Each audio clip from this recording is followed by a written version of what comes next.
Pourquoi le temps s'accélère-t-il? Nous avons tous cette impression d'une accélération.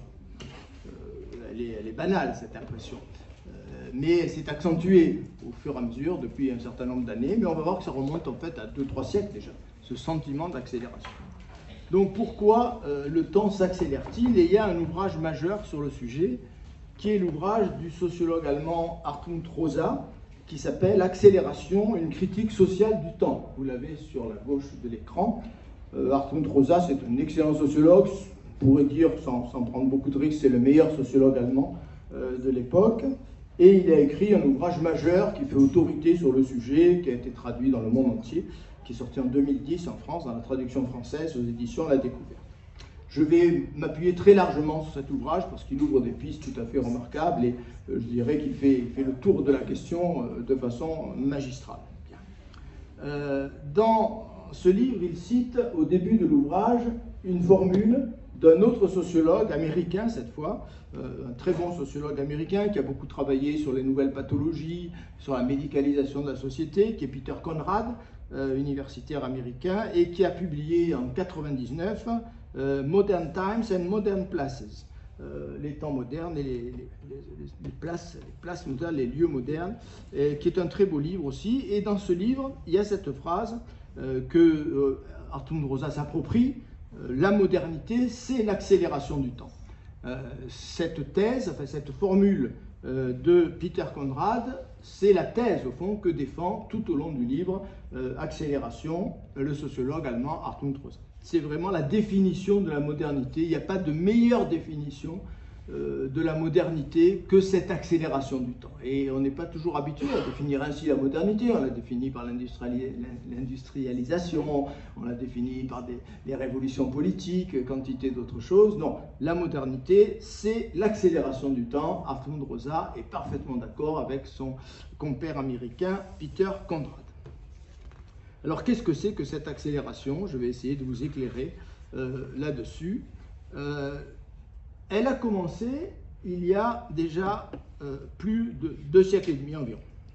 Tout a commencé, c'est pour ça que je fais très sauter cette date sur l'écran, tout a commencé aux environs de 1750. Pourquoi 1750? C'est assez mystérieux. On n'a pas de véritable explication.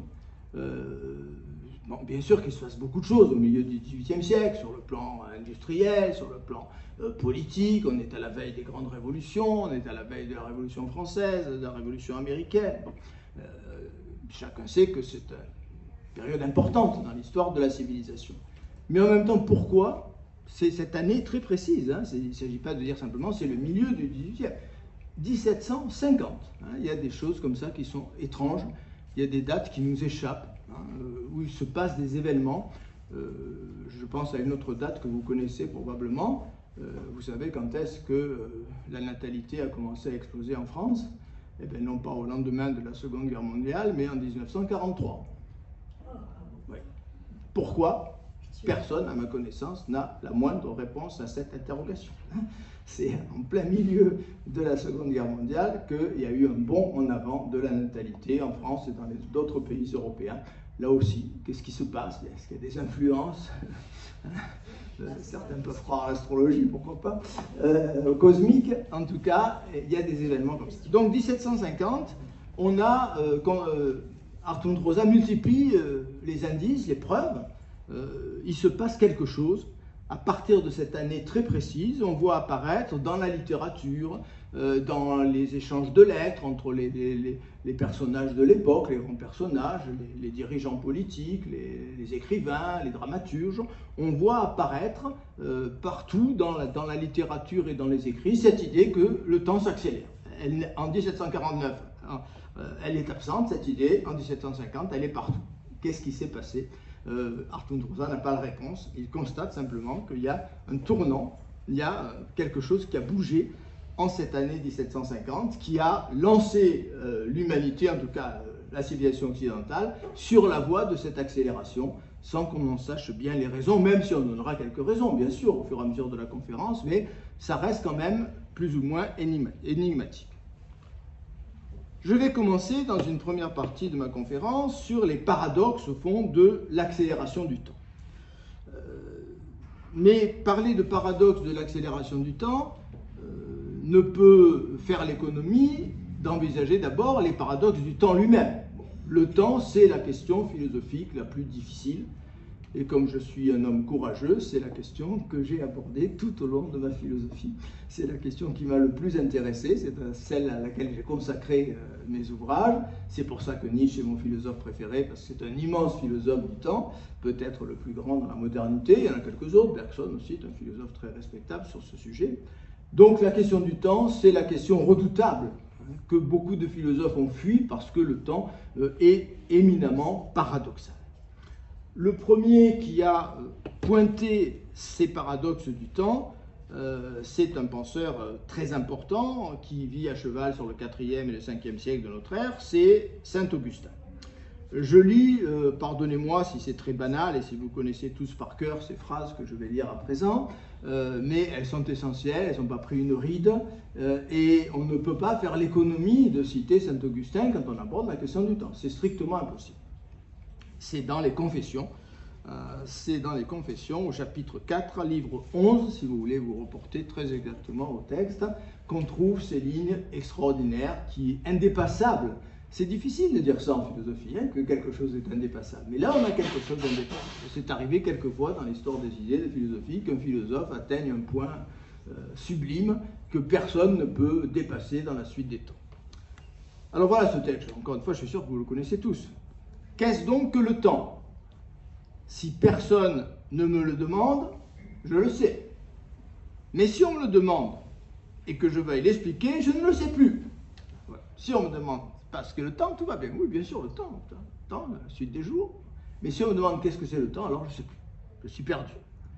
Pourtant, je le déclare hardiment, je sais que si rien ne passait, il n'y aurait pas de temps passé. Bon.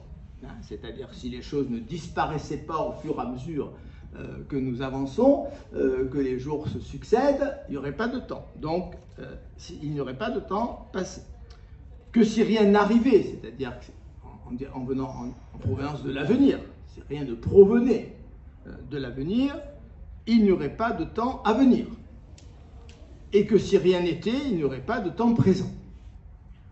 Comment donc ces deux temps, le passé et l'avenir, sont-ils, au sens fort, sont-ils, existent-ils, ont-ils une réalité?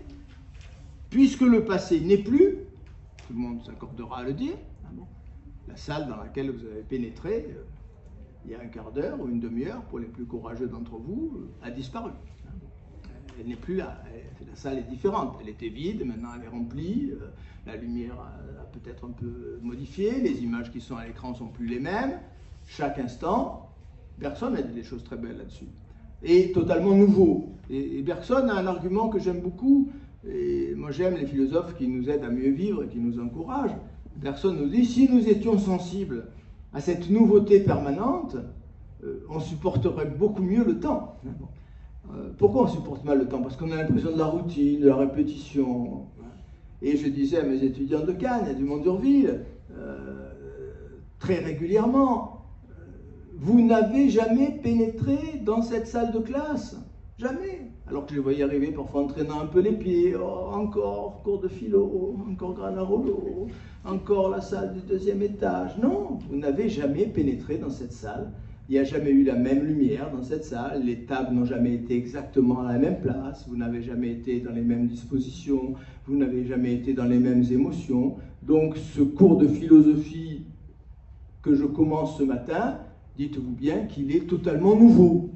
Et que si vous étiez sensible à cette nouveauté, vous ne viendriez pas en traînant les pieds. Alors je vous rassure tout de suite, ils ne venaient pas tous en traînant les pieds. Non, non, j'ai été un professeur heureux et j'avais l'impression qu'ils étaient heureux de venir en cours de philo. Mais ceci pour dire que si nous étions les uns et les autres sensibles, et je reprendrai ça avec Nietzsche au mois d'avril, si nous étions sensibles à cette nouveauté radicale, parce qu'encore une fois, cette nouveauté, elle est radicale. Je ne vis jamais deux fois les mêmes événements de la même façon, etc. Même si je pénètre dans un lieu où j'ai pénétré 50 000 fois, ce lieu est entièrement nouveau la 50 000e fois et unième fois. Donc, voilà cette idée de nouveauté. Comment donc ces deux temps, le passé et l'avenir, sont-ils, puisque le passé n'est plus, disparu, corps et bien, totalement disparu. Bon. Et c'est troublant. Et c'est troublant dans la mesure où effectivement ça pose la question ensuite de la connaissance de ce passé. Le passé est inobservable, y compris le passé qui s'est déroulé il y a un quart d'heure.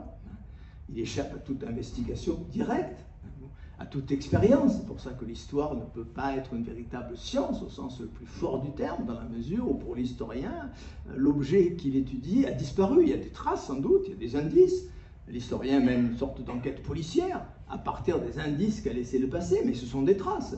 Ce sont des traces du passé dans le présent, mais ce sont des traces du passé qui a disparu. Donc le passé n'est plus là, le futur n'est pas encore. Alors vous pouvez, pourquoi pas, aller rendre une visite à Madame Soleil, qui vous expliquera ce qui va se passer dans 3 mois. Peut-être que pour elle, le futur est visible. Enfin, le futur, pour l'instant, il n'est pas là. Personne ne le connaît véritablement. Quant au présent, s'il était toujours présent, s'il n'allait pas rejoindre le passé, il ne serait pas du temps, il serait l'éternité. Un présent qui serait totalement présent, qui ne disparaîtrait pas dans le passé aussitôt apparu et dans lequel le futur ne pénétrerait pas. Ce présent ne serait plus du temps, il serait l'éternité. Donc, si le présent, pour être du temps, doit rejoindre le passé, comment pouvons-nous déclarer qu'il est aussi, lui qui ne peut être qu'en cessant d'être? C'est un petit peu compliqué, peut-être, c'est plus clair en latin d'ailleurs. Hein. Je vous conseille le texte latin. Si bien que ce qui nous autorise à affirmer, que si le temps est, c'est qu'il tend à n'être plus. Voilà. Donc, qu'est-ce que c'est que ce temps qui m'échappe totalement? On est tous d'accord pour dire, au fond, le temps, oui, c'est passé, présent, futur, mais le passé n'est plus là, le futur n'est pas encore là, et le présent disparaît à peine apparu. Où est la réalité du temps? Elle n'est pas dans le passé qui n'est plus, elle n'est pas dans le futur qui n'est pas encore, elle n'est pas dans le présent qui, à peine apparu, disparaît aussitôt et disparaît pour jamais. Donc, ce paradoxe du temps est saisi à bras-le-corps par saint Augustin, et si... il y a des petites références dans ce tableau de saint Augustin à la musique, c'est que saint Augustin a dit des choses magnifiques sur la musique, très rapidement parce que ce n'est pas le sujet de ce soir, mais je ne résiste pas au plaisir quand même de vous indiquer ça. Qu'est-ce qui se passe quand j'écoute un morceau de musique, dit saint Augustin? Au début, j'entends les premières notes et je suis dans l'attente de toutes les notes qui vont apparaître. Au milieu du morceau, j'ai le souvenir des notes déjà entendues, sinon il n'y aurait pas de musique. Hein. Si à chaque instant les notes entendues disparaissaient, il ne peut pas y avoir ni mélodie, ni harmonie, ni quoi que ce soit. Bon, il y a donc une présence du passé dans l'instant musical, sinon il n'y a pas de musique du tout. Bien. Et puis à la fin, j'ai la mémoire de tout ce que j'ai entendu. Il n'y a plus de futur, mais j'ai la mémoire. Voilà. Donc, ce temps passe et ne passe pas. Il passe et ne passe pas tout à la fois. C'est ça, c'est le paradoxe éminent du temps. S'il disparaissait complètement, il n'y aurait pas de temps, on serait dans l'éternité. Donc ce temps, il passe sans passer véritablement.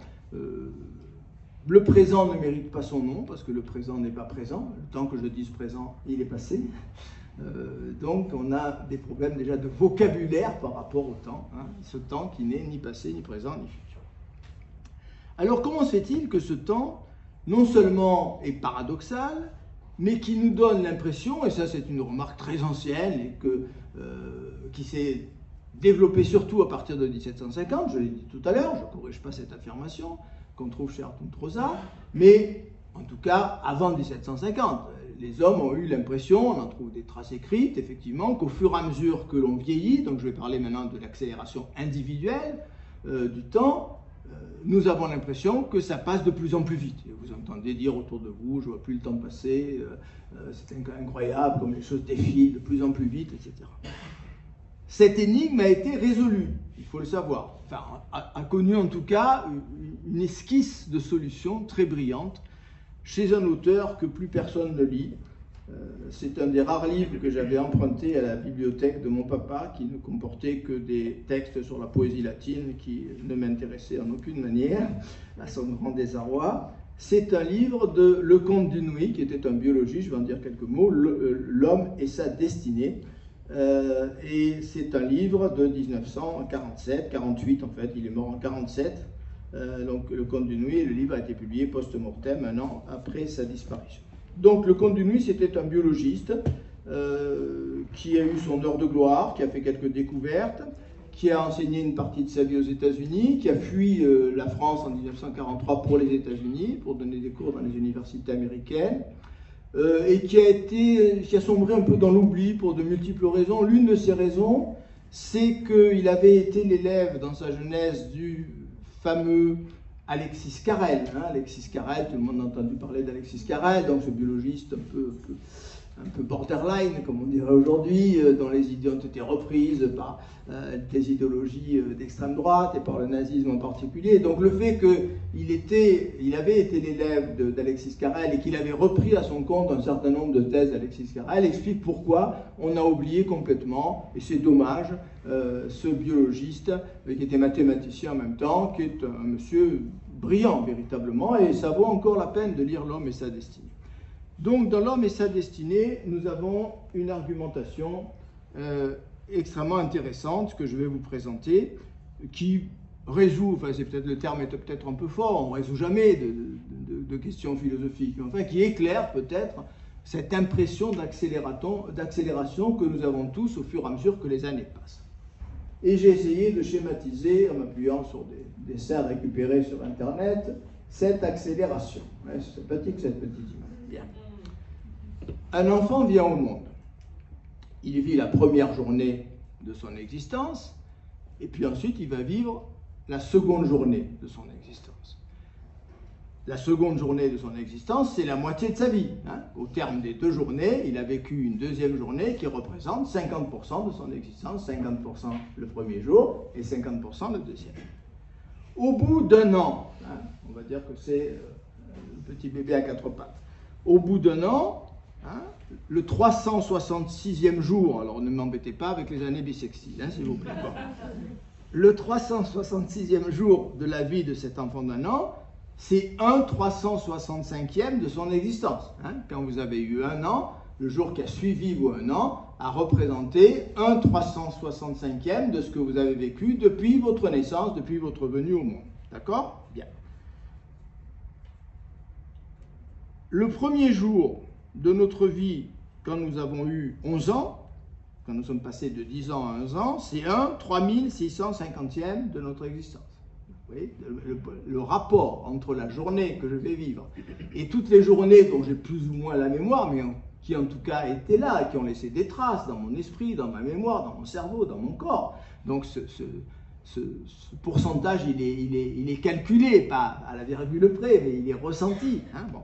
Il est de plus en plus gigantesque.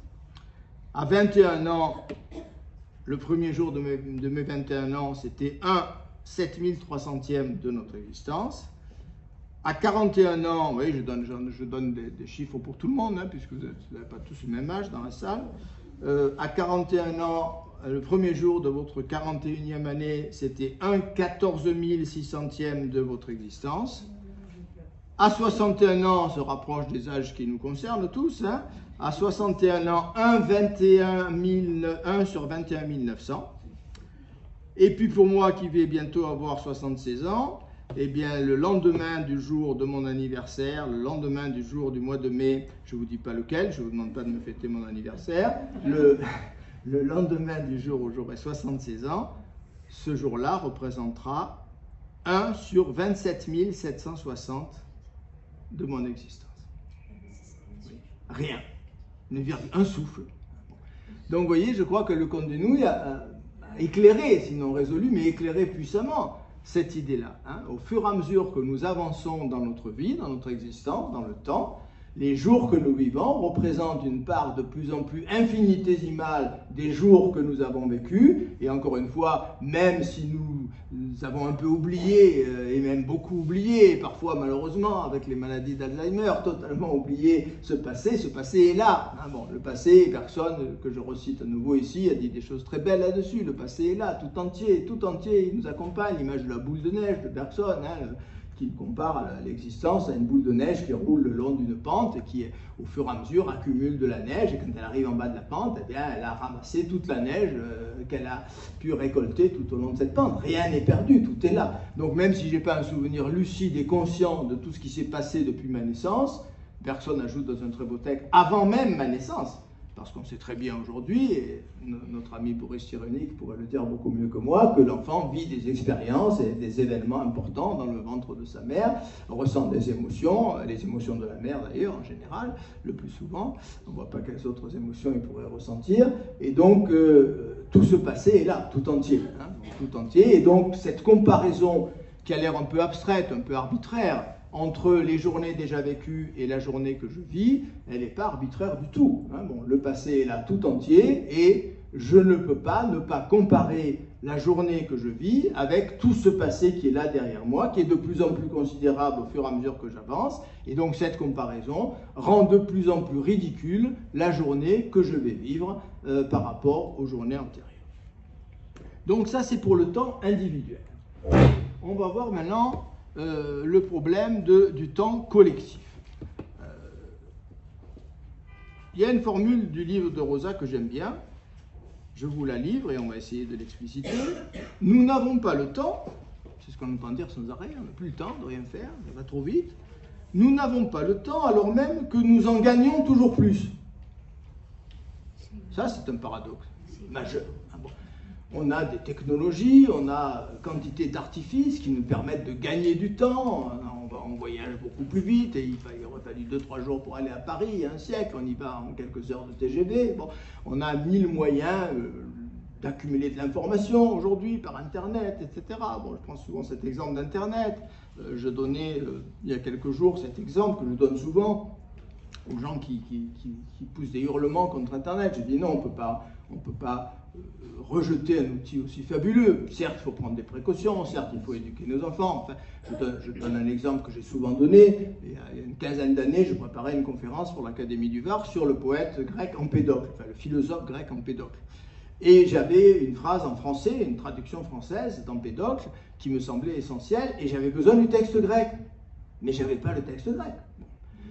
Je me serais rendu à la bibliothèque de Toulon, c'était très improbable que je trouve le texte grec d'Empédocle à la bibliothèque de Toulon. Donc il y a 30 ans, j'aurais dû me rendre dans une bibliothèque universitaire, ou peut-être même à Paris, pour trouver le texte grec d'Empédocle. J'ai tapé ma phrase d'Empédocle sur Google et j'ai eu le texte grec en 3 secondes. Comment cracher sur un instrument aussi fabuleux qui me fait gagner des heures, des jours, et je ne pourrais plus, honnêtement, je vous le dis tout de suite, il me serait strictement impossible aujourd'hui de préparer mes conférences et d'écrire mes livres sans cet outil extraordinaire qui s'appelle Internet. Bon. Et je ne vous parle pas de ChatGPT, peut-être je vous ferai une conférence sur ChatGPT. Bon, je suis absolument bluffé par ce dont est capable cette application, cette intelligence artificielle aujourd'hui à la portée de tout un chacun. Je vous donne un seul exemple, mais je vous ferai peut-être une conférence là-dessus l'an prochain. La première demande que j'ai faite à cette intelligence artificielle, qui est gratuite, hein, donc, elle est en panne en ce moment, hein, il y a eu tellement de demandes, elle pose de gros problèmes dans les universités, parce que tous les étudiants demandent à ChatGPT de leur faire leur exposé, leur conférence, etc. Bon. Donc c'est mon beau-fils qui m'a fait découvrir ça, lui il est plus branché que moi. Et on a fait une première demande à ChatGPT. J'ai demandé à cette intelligence artificielle la chose suivante, donc faire une demande relativement précise, qu'on tape sur le clavier. Je lui ai dit, écris-moi un poème d'amour pour ma femme de la part d'un homme qui est un grand admirateur de Nietzsche. Putain, ça n'a pas mis 2 heures, hein, 3 secondes. Et en 3 secondes, l'intelligence artificielle m'a composé un poème, pas ridicule du tout, j'aurais sûrement fait beaucoup moins bien, hein, un poème d'amour utilisant Nietzsche pour rendre hommage à mon épouse. C'est sidérant, c'est sidérant. Donc voilà, on ne peut pas mépriser de tels instruments qui vont bouleverser nos vies avec des dangers considérables que je n'ai jamais masqués, mais qui sont tout à fait extraordinaires. Donc comment se fait-il que nous n'avons plus le temps alors que nous en gagnons toujours plus?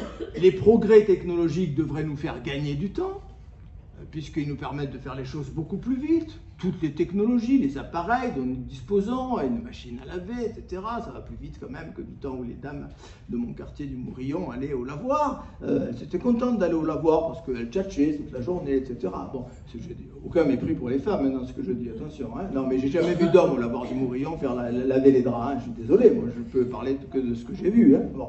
Donc, les machines à laver qui nous font gagner un temps fou, les appareils de cuisine, enfin, etc., j'en passe, c'est des meilleurs. Toutes ces technologies nous font gagner du temps et donc on devrait avoir beaucoup plus de temps libre et le temps devrait être beaucoup plus ouvert et ce n'est pas du tout le cas. On a de moins en moins de temps. La rationalisation des tâches. Hein, la rationalisation des tâches, bon, avec le Fordisme, le Taylorisme, bon, tout ce qui s'est passé dans le monde industriel, même chose, devrait, et c'est un argument qui est utilisé parfois au niveau syndical, au niveau politique, et qui n'est pas absurde, ces progrès technologiques, cette rationalisation des tâches devrait nous offrir plus de temps libre. S'il est vrai qu'on produit beaucoup plus en beaucoup moins de temps, je ne vais pas rentrer dans le débat actuel, hein, certainement pas, sur les retraites ou sur le temps de travail, mais c'est vrai qu'il y a de véritables difficultés quand on aborde ces questions. Et puis la division, ce qu'on appelle en économie la division mondiale du travail, c'est-à-dire que le fait que les tâches ont été réparties non plus à l'intérieur des nations, mais sur la planète entière, avec des pays qui sont spécialisés et qui sont devenus beaucoup plus performants que les autres et qui fabriquent à moindre coût des produits tout à fait nécessaires à l'ensemble de la planète. Eh bien, cette division du travail devrait offrir du temps libre, en tout cas aux populations des pays développés. Bon, or, c'est justement dans ces pays développés où on a les moyens technologiques, où on profite, on bénéficie de cette division mondiale du travail, qu'on a l'impression qu'on n'a plus le temps de rien faire. Bien. Donc c'est évidemment énigmatique et on va essayer, là aussi, comme on l'a fait pour le temps individuel, d'éclairer un petit peu les choses. Donc quels sont les domaines, les modalités de l'accélération du temps? On va d'abord parcourir les différents domaines où on a l'impression de cette accélération. Je vous rappelle que les choses ont commencé aux alentours de 1750, mais pas aux alentours, en 1750. Il y a trois domaines majeurs de l'accélération. J'emprunte ces idées à Arnoud Rosard, hein, parce que j'ai aucune raison de modifier son analyse qui me semble irréfutable. Premier domaine, l'accélération technique. L'accélération technique, toutes les découvertes que nous avons accumulées depuis 2 ou 3 siècles, devraient nous permettre de ralentir nos rythmes de vie, de bénéficier de beaucoup plus de temps libre, et ce n'est pas le cas, encore une fois. La combinaison de croissance et d'accélération a l'effet opposé. Alors bien sûr, on peut imaginer, on peut faire ce qu'on appelait l'Uchronie au XIXe siècle, on peut faire de la science-fiction à rebours. On peut se demander que se serait-il passé s'il y avait eu seulement progrès technique, hein, seulement progrès technique et pas toutes les autres modifications de la société, hein, les modifications du mode de vie, les modifications de consommation. Donc c'est évidemment tout à fait arbitraire, hein, ce que je suis en train de dire, mais c'est intéressant. Imaginons que les hommes aient gardé à peu près les mêmes modes de vie, les mêmes modes de consommation, avec ces techniques de plus en plus importantes et performantes. Il est certain qu'ils auraient eu un temps libre extraordinaire et qu'ils auraient pu travailler 1 heure par jour, hein, bon, et même moins. Bon. Mais ce n'est pas ce qui s'est passé. C'est pas ce qui s'est passé parce qu'en même temps qu'il y a eu cette accélération technique, il y a eu quantité d'autres accélérations qui ont fait que ce temps qui aurait dû être libéré par les inventions techniques a été bouché, passez-moi l'expression, par quantité d'autres modifications. Deuxième accélération, l'accélération du rythme de vie. Là aussi, on est en plein paradoxe. Qu'est-ce qu'on appelle l'accélération du rythme de vie? Ben, le rythme, si vous voulez, c'est une notion importante, évidemment, dès qu'on parle de temps, c'est le nombre d'épisodes, d'actions ou de vécus par unité de temps. Alors là, on aborde un thème qui est fascinant, mais je l'aborde à la vitesse grand V, vous me le pardonnerez, ça nous mènerait beaucoup trop loin, mais qui me fascine depuis toujours, j'ai presque envie de dire, c'est ce qu'on appelle le point de temps.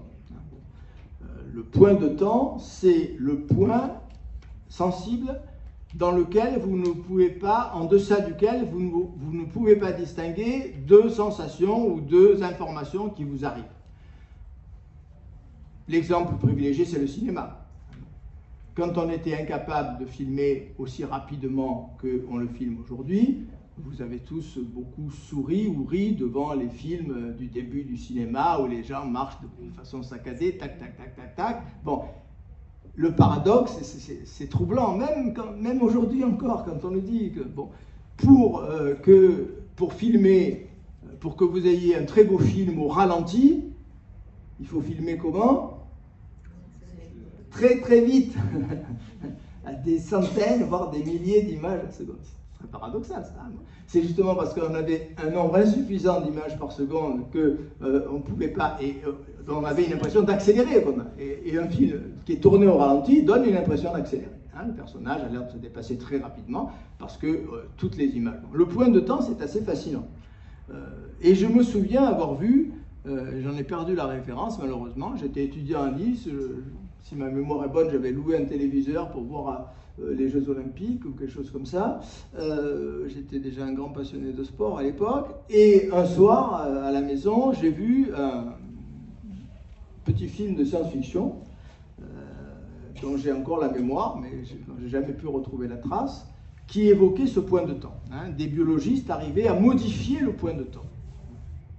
Imaginez effectivement qu'à la manière de la caméra, vous soyez capable de transformer votre point de temps qui, au niveau visuel, est à peu près un 18e de seconde. Bon. Si on projette deux images en deçà d'un 18e, vous n'en voyez qu'une. Vous ne les distinguez pas, les deux images. Bon. Parce qu'elles n'ont pas le temps de se graver sur votre rétine et d'aller dans votre cerveau. Donc imaginons qu'on soit capable de modifier. C'est comme si vous pénétriez dans un film, en quelque sorte, au ralenti. Bon.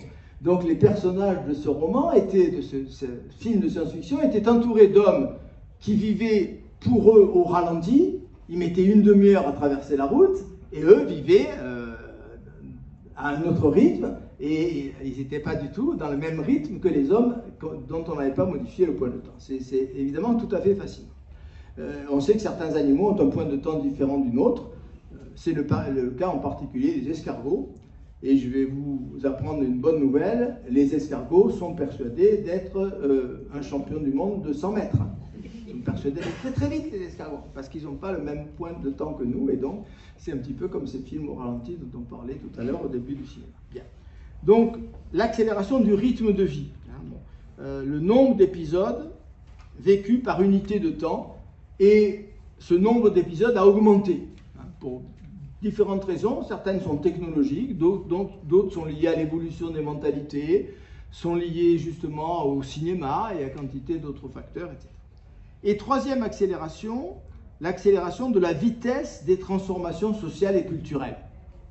Et il y a plusieurs siècles, les sociétés évoluaient. Lévi-Strauss, que j'ai cité l'autre soir dans une conférence à Hollywood, à l'UTL de Hollywood, Lévi-Strauss dit, il oppose, vous le savez, les sociétés froides et les sociétés chaudes, et il dit, les sociétés ont toujours évolué. Bien entendu, il ne s'agit pas d'imaginer qu'il y a eu des sociétés qui ont stagné pendant des centaines d'années ou des milliers d'années, elles ont toujours évolué. Mais il y a plusieurs milliers d'années, les sociétés qu'on appelle archaïques évoluaient de façon tellement lente que dans l'espace d'une ou deux générations, on ne voyait pas d'évolution. Donc on avait l'impression que rien ne bougeait, c'était des sociétés stables. Bon.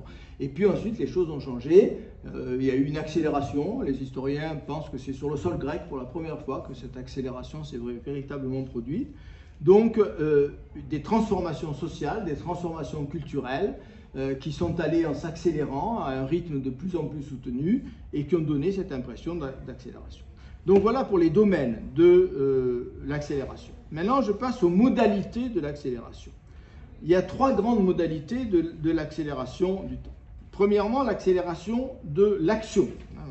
Par exemple, marcher plus vite, lire plus vite. Vous savez, les techniques de lecture rapide, qui ne sont pas inintéressantes, qui permettent de lire 3 ou 4 fois plus vite que le lecteur moyen. Donc, on accélère l'action, on se déplace plus vite, on lit plus vite, etc. Deuxième modalité, réduire la durée des pauses.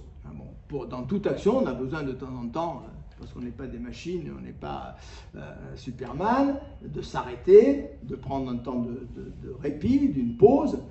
Eh bien, si ces pauses, effectivement, sont réduites, si on réduit de plus en plus les pauses, on a cette impression d'accélération. Et troisième modalité, l'exécution de plusieurs tâches simultanément. on sait très bien, je crois vous l'avoir dit dans une conférence antérieure, on sait très bien que les jeunes générations sont capables beaucoup mieux que nous de faire plusieurs choses à la fois. Hein. Bon, ils sont en train d'envoyer un SMS sur leur téléphone portable, en regardant la télévision et en participant à la conversation. Bon, nous, si on fait ça, on a le cerveau qui explose, on court chez les médecins, on est au bord du burn-out. Bon, non, les jeunes font ça sans aucune difficulté. Donc, Michel Serres, que j'aimais beaucoup et dont j'ai lu tous les derniers ouvrages en particulier, a beaucoup évoqué cela dans ses derniers écrits, Petite Poussette, etc., en disant, bon, il y a un changement ici, on critique très facilement ces jeunes qui font effectivement, qui manquent d'attention, mais c'est parce qu'ils font plusieurs choses à la fois, hein, et nous on en est tout à fait incapables. Bien. Donc vous voyez les trois modalités, hein, accélération de l'action, réduction des pauses et exécution de plusieurs tâches simultanément. Alors quelques chiffres sur l'accélération. D'abord sur l'accélération de l'action. Quelques chiffres concernant l'accélération de l'action. Commençons par la communication. La communication, la vitesse de communication, la vitesse à laquelle on peut échanger des messages, des informations. Hein, ça passait par le courrier, puis ça passait ensuite par le téléphone, aujourd'hui les SMS. Elle a accéléré de 10 puissance 7, le calcul est très précis, au XXe siècle. Hein. On a multiplié par 10 puissance 7 la vitesse de communication entre les humains, ce qui est un chiffre tout à fait considérable. Bon. Donc on échange des informations à une vitesse considérablement plus élevée que ce que faisaient nos ancêtres. Ensuite, la diffusion des nouveautés technologiques. J'ai mis 3 images sur l'écran. Entre le premier poste de radio et le moment où on a eu dans le monde 50 millions de postes de radio, de 1 poste à 50 millions, il a fallu 50 ans. Il a fallu 50 ans pour qu'on passe de 1 poste à 50 millions de postes de radio. Ensuite, la télévision apparaît. Entre le premier téléviseur, on garde toujours le même chiffre pour que la comparaison soit parlante, entre le premier téléviseur et le fait que 50 millions de téléviseurs soient présents dans les différents foyers de la planète, il a fallu 13 ans à peine. Hein, donc 50 ans pour la radio, 13 ans pour le premier téléviseur.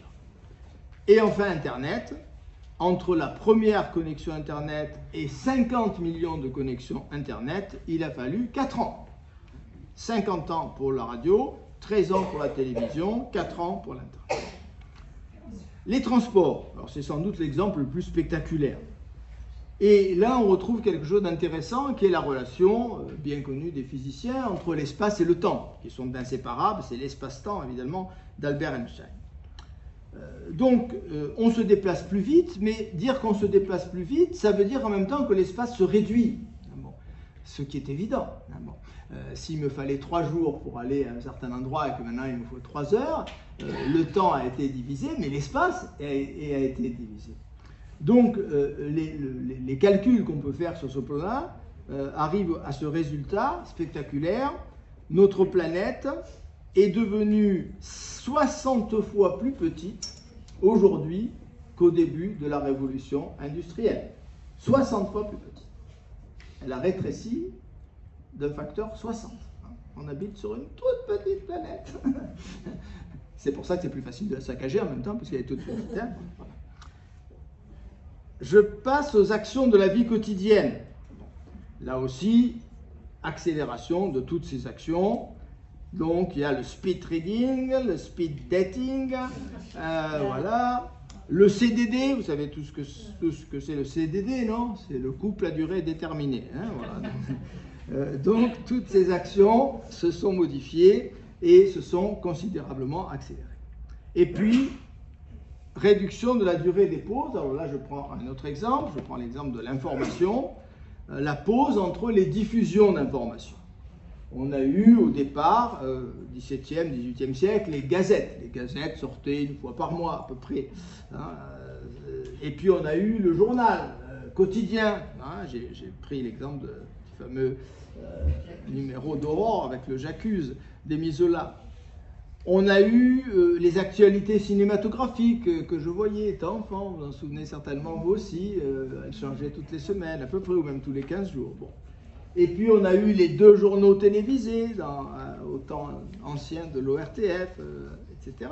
Et puis aujourd'hui on a les chaînes d'information continue. Alors je n'ai pas d'action sur BFM TV, mais c'est le sigle que j'ai trouvé le plus facilement. Voilà.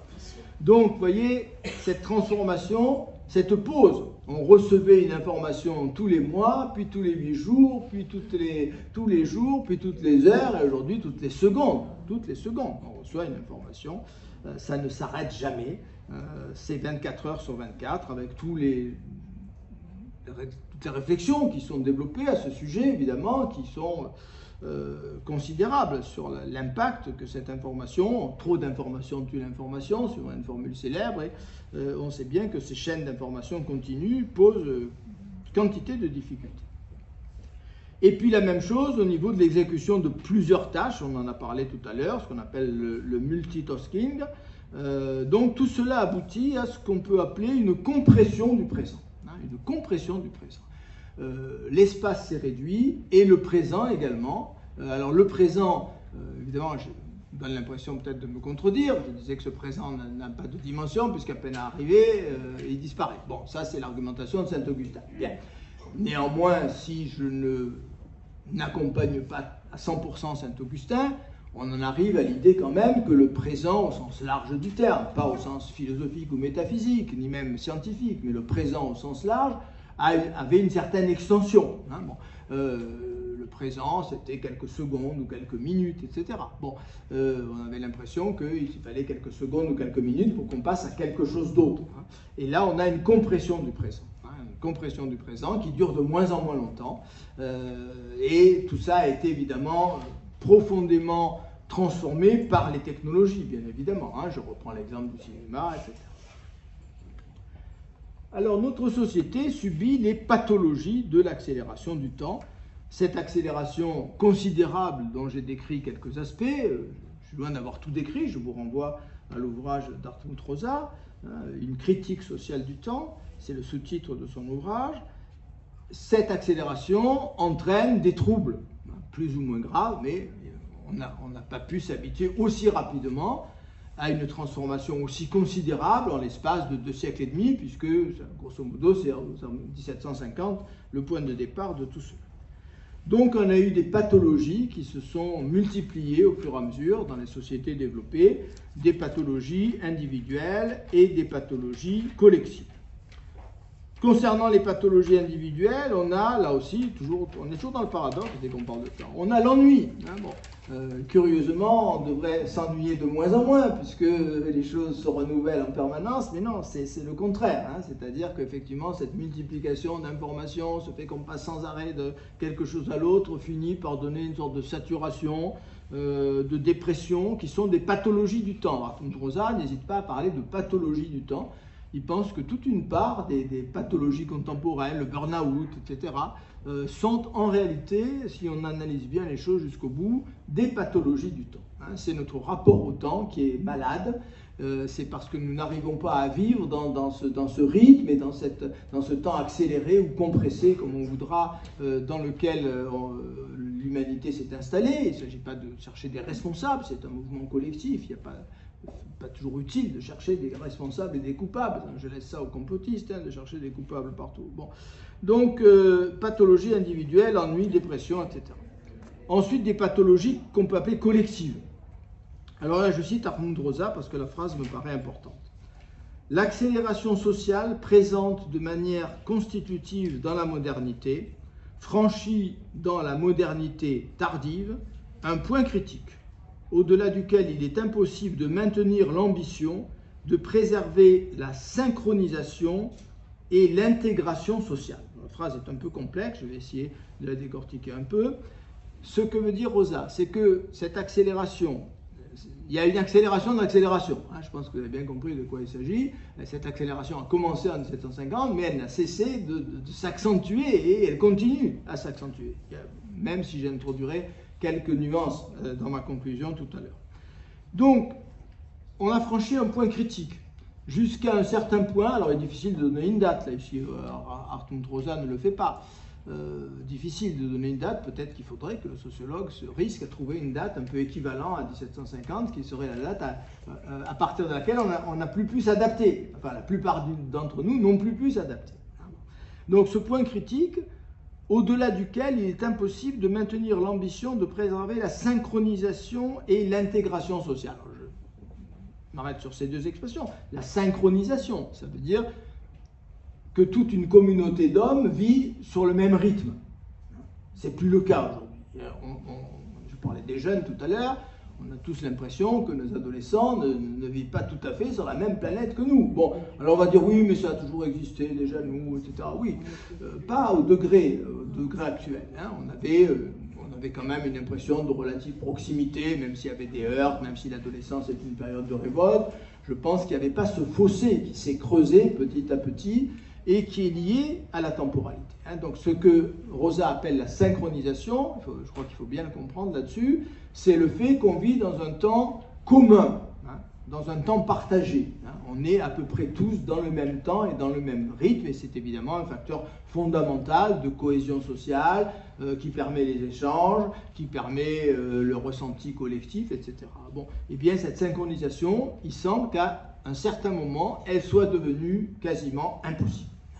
La communauté a éclaté en sous-communautés qui vivent chacun dans des temps différents, à des rythmes différents, et qui du même coup ont de plus en plus de mal à communiquer les unes avec les autres, ces sous-communautés, parce qu'effectivement la synchronisation est un facteur clé de la communication. Et puis intégration sociale, ça veut dire quoi intégration sociale? Ben, c'est le fait que idée banale, mais toujours intéressante, que beaucoup de philosophes et de sociologues ont développé. Une génération qui vient au monde, bon, elle est à l'âge de pierre ou elle est dans l'état de nature, et il faut qu'en quelques années, elle intègre le nouveau monde qui s'est développé sans elle. Et bien cette intégration, elle est aussi de plus en plus difficile. Ce qui explique que un certain nombre d'individus, donc là il faudra mener une analyse évidemment sociopolitique, beaucoup plus économique aussi, hein, un certain nombre d'individus, et c'est un facteur qui est rarement mis en évidence, et je crois que c'est regrettable parce qu'il est important, ne peuvent plus s'intégrer. Alors vous savez qu'on propose toujours quantité d'explications au fait que des parties entières de la population semblent incapables de s'intégrer, donc on évoque le trop grand nombre d'immigrés, on évoque quantité de facteurs qui ne sont peut-être pas erronés, hein, qui ne sont pas des hypothèses forcément absurdes, mais on oublie, je pense, et Rosa a raison, on oublie ce facteur-là qui est le point critique que nous avons franchi. Hein, bon. Des individus à qui on ne donne pas tous les moyens d'intégrer ce nouveau rythme ou ce nouveau temps sont, passez-moi l'expression, largués. Ils n'ont aucune chance de pouvoir intégrer la société telle qu'elle fonctionne aujourd'hui, et du même coup ça provoque évidemment des frustrations, des révoltes, des crispations, de la violence. Je crois que Rosa a raison d'insister, et devrait le faire peut-être davantage encore, sur ce facteur de désintégration qui est lié à la temporalité, qui est lié au rythme. Hein, parce que j'évoquais tout à l'heure nos adolescents qui sont capables de faire 50 choses à la fois, mais ce n'est pas le cas de tous les adolescents. Hein. Bon, ce sont des adolescents relativement privilégiés, qui ont bénéficié des nouvelles technologies en particulier, dès leur plus jeune âge. Certains, c'est ce qu'on appelle la fissure technologique, vous le savez, ou la cassure, ou le fossé, enfin il y a 50 000 expressions là-dessus. Il y a donc une partie des jeunes générations qui n'a pas à qui on ne donne pas les moyens de s'intégrer à cette nouvelle temporalité, et du même coup, ne pas pouvoir rejoindre cette nouvelle temporalité, c'est n'avoir aucune chance d'intégrer la communauté et la société telle qu'elle fonctionne. Alors bien sûr, et je vais m'arrêter un petit peu là-dessus, il y a des temps qui semblent, je suis très prudent là, dans cette partie de ma conférence, parce que je n'ai pas de certitude absolue. Si j'avais une certitude absolue, je ne serais pas philosophe. Hein. J'ai fait une conférence qui s'appelait Éloge du doute hier, vous la retrouverez bientôt sur Internet, sur ma chaîne YouTube. Bon, donc je n'ai pas de certitude, bien sûr. Mais là encore moins que d'habitude. Yeah. Donc des temps qui semblent incompressibles. Je dis ça avec une extrême prudence. Bon. Parmi ces temps, quels sont ces temps qui semblent incompressibles, que pour l'instant,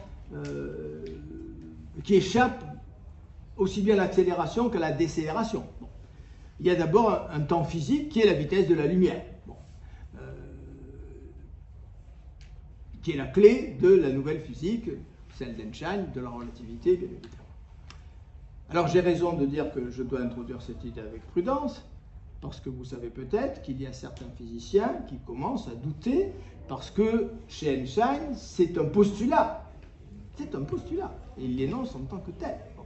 Et vous avez des physiciens, je pense à un physicien qui s'appelle Luminet, par exemple, qui a écrit L'homme superlumineux, qui pense qu'il y a des particules qui voyagent plus vite que la lumière. Donc, il ne serait pas tout à fait exact de dire que la vitesse de la lumière est la vitesse limite, indépassable. Sans ce postulat, toute la physique d'Einstein dégringole, aussi bien la relativité restreinte que la relativité générale. Eh bien, certains contestent cela. Mais si on ne rentre pas dans ces détails très techniques et très compliqués, on va dire qu'il y a quand même un temps qui semble incompressible, immodifiable, et qui est la clé de la compréhension de l'univers, de la théorie du Big Bang, etc. C'est pas rien, c'est la vitesse de la lumière. Ensuite, un temps incompressible, c'est apparemment l'année astronomique. Tout s'accélère, mais notre année astronomique dure toujours 365 jours. Alors on sait que ça peut ralentir un chouïa ou accélérer un tout petit peu, ou la vitesse de rotation de la Terre sur elle-même. Mais enfin, un argument intéressant consiste à dire, certains philosophes ont écrit de belles choses là-dessus, que si tout d'un coup tout s'accélérait, on ne s'en apercevrait pas. Si tout s'accélérait. La vitesse de rotation de la Terre autour du Soleil, la vitesse de rotation de la Terre sur elle-même, les rythmes biologiques. Imaginons que tout d'un coup, tout s'accélère et aille 100 fois plus vite que hier, aucun d'entre nous ne s'en apercevrait. Puisque c'est toujours par comparaison qu'on mesure et qu'on évalue le temps. Donc ça, c'est assez facile. Le vieillissement s'accélérerait? Le vieillissement, alors c'est le fameux exemple des jumeaux de Langevin que vous connaissez. Qu'est-ce qui se passe si j'envoie... Il y a deux jumeaux, il y en a un qu'on envoie dans l'espace à la vitesse de la lumière, l'autre qui reste sur Terre. Bon, quand le jumeau revient, il va trouver son frère, en fait, il va trouver le cadavre de son frère parce qu'il est mort depuis 2 siècles, et alors que lui, il a pris 3 ans. Mais c'est purement théorique. C'est purement théorique, même s'il y a des débuts de vérification. On a envoyé des horloges atomiques dans l'espace, on a vu une différence de temps en microsecondes entre l'horloge atomique sur Terre et sa jumelle envoyée autour de la Terre dans un satellite. Bien. Mais ça, pour l'instant, c'est pas grand-chose là-dessus. Donc, je dis bien si tout s'accélérait, y compris le temps biologique, bien entendu. Vous avez raison. Si le temps biologique lui-même ne se modifiait pas, on se rendrait compte, effectivement. Mais si tout s'accélérait, y compris Aristote, vous voyez, il ne faut pas toujours ridiculiser les vieux philosophes. Aristote, dans sa physique, dit quelque chose de proche, en disant, quand il essaye de penser le mouvement, et il dit effectivement que le mouvement est toujours une affaire de comparaison, et en même temps aussi de mémoire. C'est intéressant ce que dit Aristote. Et on retrouve une question du temps et de Saint-Augustin. Vous regardez un coureur de 100 mètres, il s'appelle Bolt, il va très vite, c'est le plus rapide du monde. Mais si au fur et à mesure, il est dans les starting blocks, une seconde après, il est sur la ligne des 10 mètres, mais vous avez oublié qu'il était dans les starting blocks, eh bien, il ne court pas. Pourquoi il court vite, Usain Bolt? Parce que toutes les images de la course sont là. Quand il coupe le fil de l'arrivée, vous savez qu'il était 4 secondes et demie auparavant sur la ligne des 50 mètres, 7 secondes avant sur la ligne des 20 mètres, et 9 secondes, je ne sais pas le record du monde, 40 et quelques, il était dans les starting blocks. Autrement dit, c'est toujours une affaire de comparaison. Je compare la situation présente aux situations antérieures. Mais effectivement, si je ne peux pas effectuer cette comparaison, la raison pense par repos et arrêt, dit Aristote, qui est avant Saint-Augustin, peut-être le philosophe qui dit les choses les plus intéressantes sur le temps. La raison pense par repos et arrêt.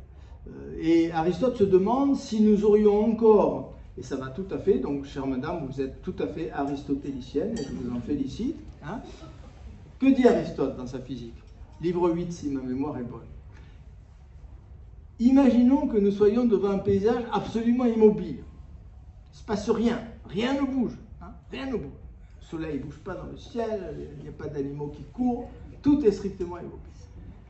Donc il n'y a aucun mouvement. Est-ce qu'il y aurait encore du temps? Et Aristote, en accord avec vous, enfin c'est vous qui êtes en accord avec Aristote, j'espère que je ne vous vexe pas en présentant les choses un peu différemment, Aristote me dit, oui, il y aurait encore du temps, pourquoi? Parce que je sentirais du mouvement en moi. Et personne n'a repris ça, hein. Il a pompé, comme disaient les étudiants de ma génération. Hein. Bon. Personne dit, je regarde une chaîne pendant 1 minute. On retrouve la nouveauté dont je parlais tout à l'heure. Bon. Au bout de 30 secondes, je vois la chaise, mais j'ai aussi dans ma mémoire les souvenirs des 29 secondes antérieures dans lesquelles j'ai vu la chaise. Hein. Bon. Donc c'est plus la même chaise que celle que j'ai regardée à la seconde 1, puisque ça fait 30 secondes. Bon, il faut avoir du temps à perdre, hein, pour faire cette expérience, je vous l'accorde volontiers. Mais bon. Donc vous voyez, il y a du mouvement en moi, hein, de par la mémoire, de par l'accumulation dont parle Bertrand. Donc Aristote dit effectivement, il y aurait quand même du temps parce qu'il y aurait ce mouvement intérieur. Mais s'il n'y a plus de mouvement intérieur, alors il n'y a pas de temps du tout. Hein. Le temps est lié au mouvement, c'est le nombre du mouvement, dit Aristote, selon l'antérieur et le postérieur. Donc les temps incompressibles, la vitesse de la lumière, l'année astronomique, bon, les jours qui durent 24 heures, hein, bon, on n'est pas parvenu à les accélérer ou à les ralentir, les saisons. Bon, la vie intra-utérine, j'aime bien cet exemple, moi j'ai travaillé un petit peu sur les biotechnologies, on arrivera probablement assez vite d'ailleurs, le professeur Atlan avait écrit un livre à ce sujet il y a quelques années, on est déjà capable de faire développer un embryon pendant un certain nombre de jours in vitro. On n'est pas capable de mener une grossesse jusqu'au bout, mais on sera certainement capable de le faire. Bon. Mais admettons, et je pense que je ne vois pas pourquoi le professeur Atlan aurait tort, admettons que dans 10 ans, 20 ans ou 30 ans, on soit capable de mener à terme une grossesse dans une machine, hein, dans un utérus artificiel. Bien. La grossesse continuera à durer 9 mois. J'ai lu sous la plume d'aucun biologiste qu'on pourrait réduire la grossesse à 8 jours. Alors déjà, il y a beaucoup vous savez, le problème de la gestation pour autrui, de la GPA. Mais imaginez si en plus de la GPA, si en plus de louer l'utérus d'une autre femme, elle pouvait mettre au monde votre enfant en 8 jours. Imaginez le marché. Eh bien non, ça dure 9 mois. Donc ça, on n'arrive pas à le changer. Hein, on peut faire beaucoup de choses. Et c'est pareil pour l'ensemble des biotechnologies. Les rythmes de développement d'un embryon, les rythmes de modification d'une cellule sont liés à une temporalité que pour l'instant, on ne peut pas modifier. Bien. Alors j'en arrive à ma dernière partie, les résistances à l'accélération. Je cite Hermann Rosa une nouvelle fois. Une poussée d'accélération, donc il est en même temps historien. Ce livre est intéressant parce qu'il y a beaucoup de travail historique dans ce livre. Il a fait des recherches historiques remarquables.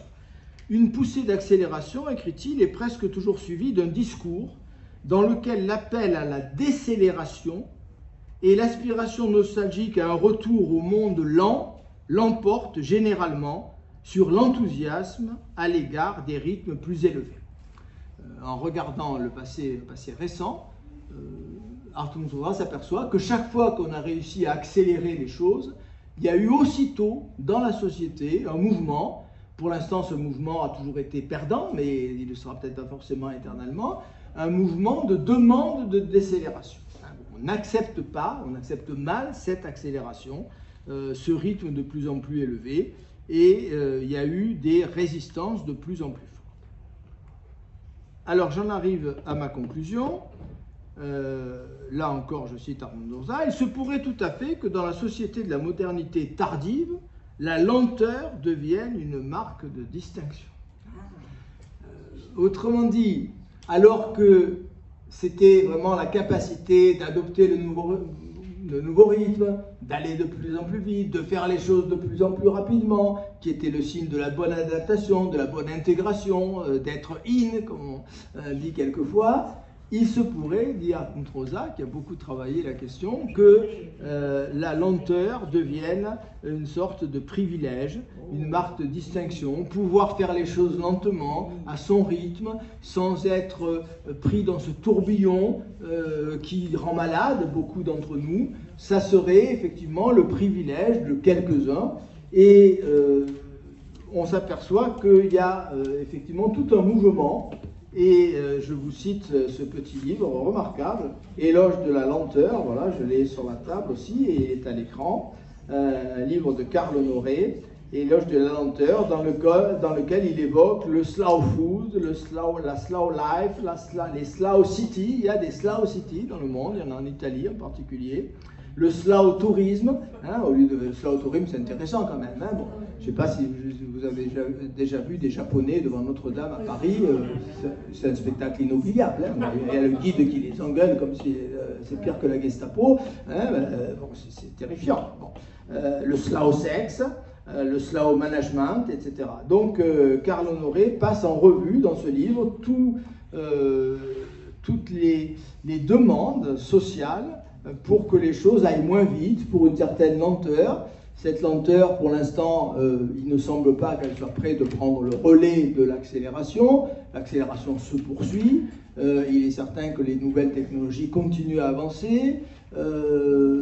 Il faudrait ici, mais je ne l'ai pas fait, vous me le pardonnerez, j'ai dit tout à l'heure, de façon peut-être imprudente, que je ferai une conférence sur ChatGPT, je la ferai peut-être pas, je verrai, ça dépendra de mon humeur du moment, mais en tout cas, il est certain que l'intelligence artificielle progresse de façon spectaculaire au niveau de sa vitesse, en particulier de traitement de l'information, et il y a sur ce plan une sorte de risque, effectivement, puisque je vous ai fait la publicité de mes petites phrases de la semaine, il y a quelques temps, je crois que c'était début janvier, j'ai commenté une formule je ne sais plus de qui d'ailleurs, bon, d'un spécialiste de l'informatique, qui évoque le décalage, l'incompétence dans laquelle nous nous trouvons de plus en plus. Hein.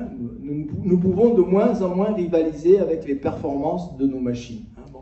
Et ça, c'est un facteur un petit peu dangereux. Le premier philosophe qui avait développé ça, c'était Gunther Anders dans les années 40-50. C'était le mari d'Hannah Arendt à l'époque, qui a écrit un livre magnifique qui s'appelle L'obsolescence de l'homme. Je crois vous en avoir parlé déjà les dernières années. C'est un très très beau livre. Donc c'est cette idée d'une... il appelle ça la honte prométhéenne. Hein. L'homme se sent faible par rapport aux machines, se sent inférieur, pour la première fois dans l'histoire, par rapport aux machines dont il est pourtant le créateur. Il a l'impression que ces machines atteignent des performances, et c'est pas faux, dont il est de plus en plus incapable. Voilà, donc j'ai ouvert des portes sur une conférence qui viendra peut-être l'an prochain, et en tout cas, je vous remercie de votre attention, et je suis prêt maintenant à répondre à toutes vos questions.